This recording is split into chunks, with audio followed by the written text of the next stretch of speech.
नमस्कार, आप देख रहे हैं 4 PM। मैं हूं आपके साथ सिमरन। इस बुलेटिन में हम बात करेंगे देश और दुनिया की तमाम बड़ी खबरों की, लेकिन उससे पहले एक नजर आज की मुख्य सुर्खियों पर। संसद में हुई सर्वदलीय बैठक में राहुल गांधी ने पूछा सवाल, जयशंकर ने दिया जवाब। कहा पाकिस्तानी डिप्लोमेट ने आंदोलन की लगाई थी तस्वीर, जुटा रहे जानकारी। शेख हसीना के देश छोड़ने के बाद हिंसा में 100 और लोगों की हुई मौत। एयर इंडिया ने ढाका के लिए उड़ाने की रणनीति। मायावती ने उपचुनाव से पहले चला बड़ा सियासी दाव, यूपी में बदल सकता है खेल। भाजपा के वरिष्ठ नेता लाल कृष्ण आडवाणी की बिगड़ी तबीयत, दिल्ली के अपोलो अस्पताल में भर्ती। अखिलेश यादव ने इस टूल किट का जिक्र कर केशव प्रसाद मौर्य पर कसा तंज। कहा ये हारे हुए कृपा पात्र मंत्री। बांग्लादेश के हालात पर भारत नजर बनाए हुए है। पड़ोसी मुल्क में अशांति के बीच मंगलवार को संसद में सर्वदलीय बैठक बुलाई गई, जिसमें सरकार ने अपना रुख साफ किया। बांग्लादेश के हालात पर भारत नजर बनाए हुए है। पड़ोसी मुल्क में अशांति के बीच मंगलवार को संसद में सर्वदलीय बैठक बुलाई गई है, जिसमें सरकार ने अपना रुख साफ किया है, साथ ही विपक्ष के सवालों का जवाब भी दिया। वहीं इस बैठक में लोकसभा में विपक्ष के नेता राहुल गांधी ने बांग्लादेश हिंसा में बाहरी ताकतों को लेकर सवाल किया। इस पर विदेश मंत्री एस जयशंकर ने कहा कि बाहरी ताकत का हाथ होने की बात करना अभी जल्दबाजी है। हाँ, एक पाकिस्तानी डिप्लोमेट ने अपनी प्रोफाइल पिक्चर चेंज की है और हिंसा का समर्थन किया है। वो अधिकारी ढाका में ही था, लेकिन अभी कुछ भी कहना जल्दबाजी होगी। सपा प्रमुख अखिलेश यादव ने अपने सोशल मीडिया प्लेटफॉर्म एक्स पर इस टूल किट का जिक्र करते हुए भाजपा पर तंज कसा। वहीं अखिलेश यादव के इस पोस्ट की बहुत ज्यादा चर्चा हो रही है। सपा प्रमुख अखिलेश यादव ने अपने सोशल मीडिया प्लेटफॉर्म एक्स पर इस टूल किट का जिक्र करते हुए भाजपा पर तंज कसा। वहीं अखिलेश यादव के इस पोस्ट की खूब चर्चा हो रही है। अखिलेश यादव ने भाजपा नेता और उप मुख्यमंत्री केशव प्रसाद मौर्य पर निशाना साधते हुए एक्स पर लिखा कि भाजपा की इस टूल किट से जनता परेशान है। ये कोई काम तो करते नहीं, इसलिए इन्हें बयान मंत्री बना दे। दिल्ली लखनऊ के ओलंपिक में ये बेचारे गेंद की तरह हैं। दिल्ली का रैकेट इधर से लखनऊ भेजता है तो लखनऊ का रैकेट दिल्ली। ये हारे हुए हैं और कृपा पात्र मंत्री जी हैं, इसलिए ये चुपचाप सब सहने पर मजबूर हैं। राजनीतिज्ञ नहीं, राजनीति के शिकार हैं। महाराष्ट्र विधान परिषद चुनाव में क्रॉस वोटिंग करने वाले 5 विधायकों पर कांग्रेस एक्शन ले सकती है। जानकारी के मुताबिक पार्टी सुलभा खोटके, जीशान सिद्दीकी, हीरामन खोसकर, जितेश अंतापुरकर और मोहन राव पर एक्शन लेगी। महाराष्ट्र विधान परिषद चुनाव में क्रॉस वोटिंग करने वाले 5 विधायकों पर कांग्रेस एक्शन ले सकती है।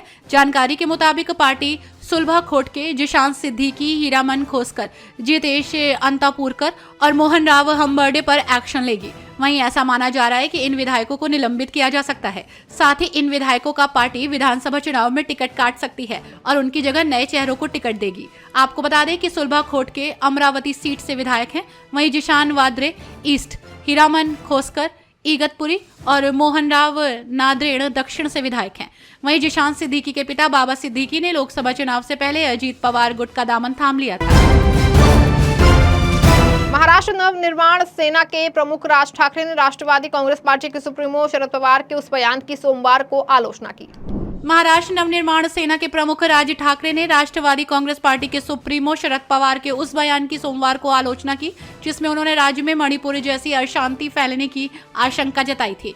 शरद पवार ने नवी मुंबई में एक कार्यक्रम के दौरान ये बयान दिया था और कहा था कि राज्य में लोगों को एकता बनाए रखने की जरूरत है। आपको बता दें कि राज ठाकरे ने शरद पवार की टिप्पणियों के बारे में पूछे जाने पर कहा कि वो महाराष्ट्र में आखिर क्या चाहते हैं, क्या वो यहाँ मणिपुर जैसे हालात चाहते हैं और उन्हें महाराष्ट्र को दूसरा मणिपुर बनने से बचाने में भूमिका निभानी होगी। कांग्रेस के यूपी प्रदेश अध्यक्ष अजय राय वाराणसी हादसे से घायल लोगों से अस्पताल पहुंचकर मुलाकात की। काशी विश्वनाथ मंदिर के पास स्थित एक इमारत ढह गई, जिसके बाद सूचना मिलते ही एनडीआरएफ की टीम मौके पर पहुंची। एनडीआरएफ की टीम द्वारा रेस्क्यू ऑपरेशन चलाकर 8 लोगों का रेस्क्यू करने के बाद सभी लोगों को अस्पताल रेफर कर दिया गया है।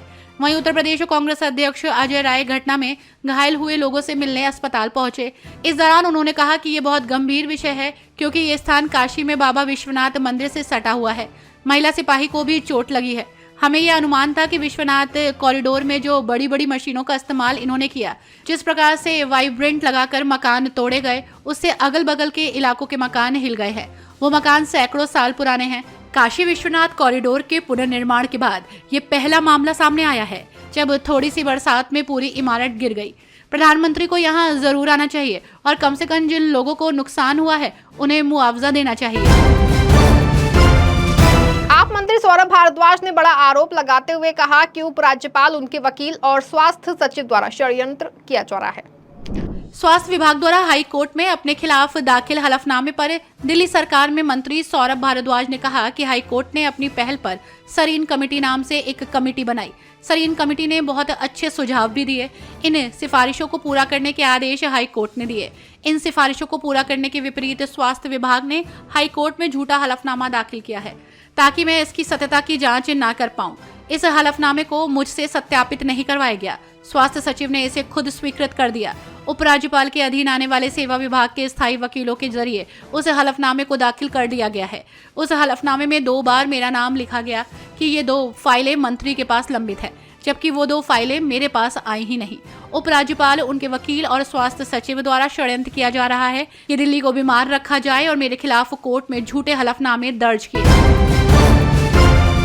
आप सांसद संजय सिंह ने बीजेपी पर बड़ा आरोप लगाते हुए कहा कि एक राष्ट्रीय पार्टी को सर्वदलीय बैठक में ना बुलाना सरकार की अगंभीरता को दिखाता है। बांग्लादेश के मुद्दे को लेकर आज विदेश मंत्री एस जयशंकर की अध्यक्षता में सर्वदलीय बैठक हुई। इस बैठक में गृह मंत्री अमित शाह, रक्षा मंत्री राजनाथ सिंह और कांग्रेस नेता राहुल गांधी शामिल हुए। इसके साथ ही संसदीय कार्य मंत्री ने भी इस बैठक में हिस्सा लिया था। आपको बता दें कि बैठक में आम आदमी पार्टी को शामिल होने का न्योता नहीं दिया गया, जिसको लेकर आप नेता संजय सिंह का बयान सामने आया। मीडिया से बातचीत में उन्होंने कहा कि जब राष्ट्रीय सुरक्षा का मामला होता है तो वो इस बात पर निर्भर नहीं कर सकता कि प्रधानमंत्री जी किस पार्टी से खुश हैं, किस पार्टी से नाराज हैं। राष्ट्रीय सुरक्षा के मसलों पर सबको लेकर चलना होता है। एक राष्ट्रीय पार्टी को सर्वदलीय बैठक में न बुलाना सरकार की अगंभीरता को दिखाता है। आरजेडी सांसद मनोज झा ने बड़ा बयान देते हुए कहा कि बांग्लादेश के मुद्दे पर हमारी सरकार जो भी निर्णय लेगी हम उसके साथ खड़े होंगे। बांग्लादेश में राजनीतिक स्थिति पर आरजेडी सांसद मनोज झा ने कहा कि मुझे पूरा विश्वास है कि हमारे प्रधानमंत्री और विदेश मंत्री एस जयशंकर पिछले कुछ हफ्तों से चल रही घटनाओं पर नजर रख रहे हैं और एक खाका भी होगा।